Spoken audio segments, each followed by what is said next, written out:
fécale au niveau,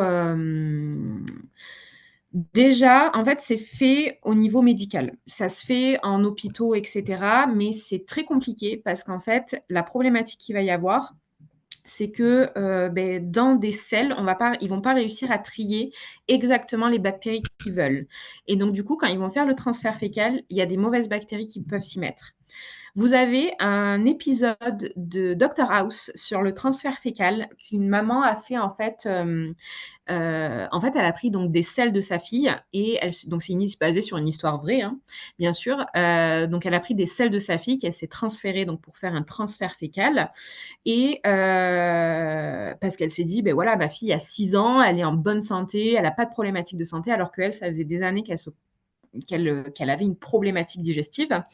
Et en fait, elle a commencé à développer des symptômes bizarres et elle a développé une maladie à cause de ce transfert fécal. En fait, c'est hyper compliqué parce que voilà, les selles contiennent trop de bactéries qu'on ne peut pas trier en très grand nombre. Ça commence tout juste à partir dans le domaine médical, mais en tout cas, nous, en tant que naturopathe, c'est pas quelque chose qu'on va recommander, quoi, de faire un transfert fécal. Moi, je pense pas que ce soit quelque chose aussi qui soit intéressant parce qu'en fait, ça revient à prendre des probiotiques sur une base qui, si on ne répare pas la paroi intestinale, on peut prendre la tonne de probiotiques qu'on veut. C'est comme je vous expliquais la maison.